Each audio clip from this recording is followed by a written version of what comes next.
दोस्तों, ये जनरल परवेज मुशर्रफ की जिसारत थी, जिसको देखकर डॉक्टर अब्दुल कदीर खान ने ये दुआ की थी कि पाकिस्तान की कोई माँ आज के बाद किसी आइटमी साइंसदान को जन्म ना दे। हमारे चैनल पर एक दफ़ा फिर से खुशामदीद। नाजरीन, परवेज मुशर्रफ ने जिस तरह डॉक्टर अब्दुल कदीर खान को पूरी दुनिया में बदनाम करने के लिए अमेरिकन नशारे पर काम किया, पाकिस्तानी अदालतों ने और पाकिस्तानी कौम ने उनको उतनी ही इज्जत दी और उतना ही इनको दिलों में आज भी बसाए रखा और हमेशा से ही उनकी खिदमात को एजाज भी पेश करते रहे और इनकी खिदमात का एतराफ़ भी करते रहे। आलमी साइंसदान और पाकिस्तानी जौहरी प्रोग्राम के खालिक डॉक्टर अब्दुल कदीर खान 27 अप्रैल 1936 को भोपाल में पैदा हुए।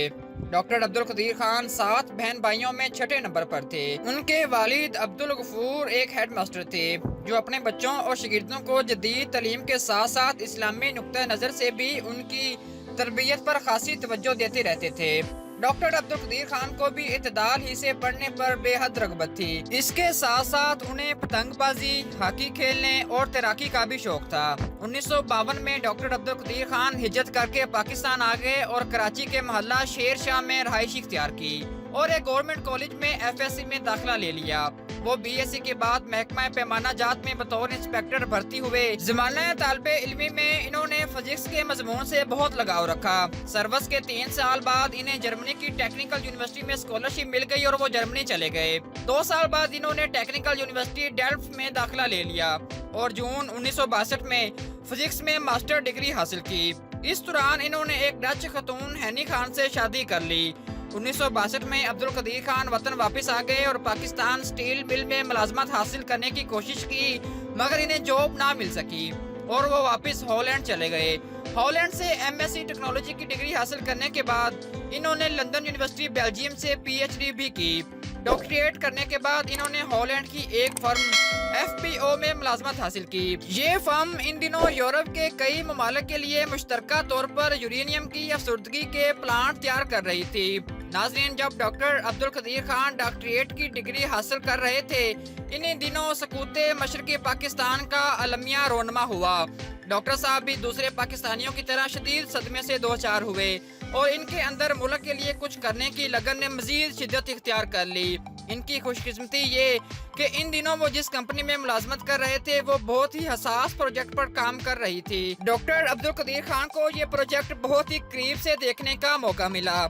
मई 1974 को जब इंडिया ने एटमी धमाके किए तो डॉक्टर साहब ने अपने इल्म और तजर्बे को पाकिस्तान के लिए वक्फ करने का हतमी फैसला कर लिया। FWO में मुलाजमत होने की वजह से वो यूरेनियम को अफसुर्दा करने में तजर्बा कार हो गए थे।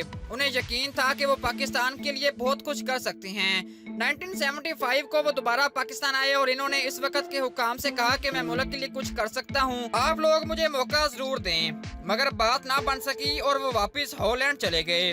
1976 को उन्होंने भुट्टो को एक खत लिखा और सारी सूरत हाल से आगाह किया। जुल्फ़िकार भुट्टो ने उन्हें एक अलग प्रोजेक्ट देने की यकीन दहानी कराई। इस तरह 1976 में ही डॉक्टर साहब पाकिस्तान एनर्जी कमीशन में बतौर एडवाइजर के तौर पर काम करना शुरू हो गए। डॉक्टर अब्दुल कदीर खान को 30,000 तनख्वाह भी मिली, जो कि हॉलैंड के मुकाबले में बहुत कम थी, लेकिन मुल्क के लिए कुछ करने के जज्बे के आगे इस तनख्वाह की कोई हैसियत नहीं थी। 1976 में कोहटा नामी जगह पर एक मंसूबा लगाया गया जो कि एटमी मंसूबे का आगाज था। वहाँ पर डॉक्टर अब्दुल कदीर खान ने बड़ी जाफशानी के साथ काम किया। 1978 को अमेरिका को इस प्लांट और मंसूबे का पता चल गया और 1979 में अफगानिस्तान की जंग शुरू होने के बाद अमेरिका ने इस तरफ ध्यान ना दिया। 1982 को प्लांट का काम मुकम्मल हो गया और बाकायदा तौर पर यूरेनियम की अफसुर्दगी का काम जारी हो गया। 1982 को हॉलैंड की अदालत ने अब्दुल कदीर खान पर मुकदमा चलाया कि वो पाकिस्तान में बहुत ही हसास टेक्नोलॉजी चोरी कर ले गए हैं। डॉक्टर अब्दुल कदीर खान ने इस मुकदमे का सामना किया और अदालत ने बिल आखिर उनको बाइज्जत बरी कर दिया। दोस्तों, कहा जाता है कि 1984 में पाकिस्तान ने एटमी प्रोजेक्ट बना लिया था, मगर किसी वजह से इसको पब्लिक नहीं किया गया।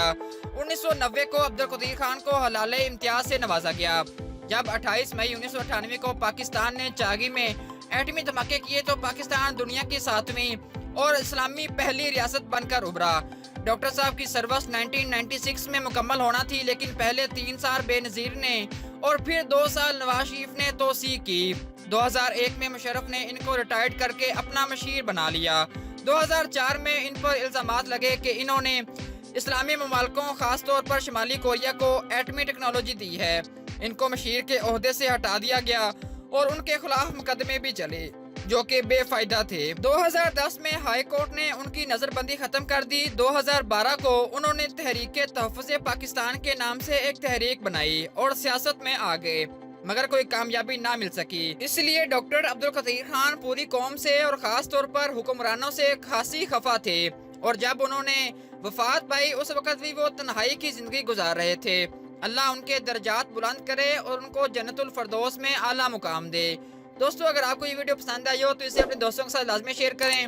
ہمارے چینل کو سبسکرائب کریں۔ سبسکرائب کرنے کے ساتھ ساتھ بیل کے آئیکن کو بھی لازمی کلک کریں تاکہ اسی طرح کی مزید انٹرسٹنگ اور انفارمیٹیو ویڈیوز آپ کو بر وقت ملتی رہیں۔ شکریہ۔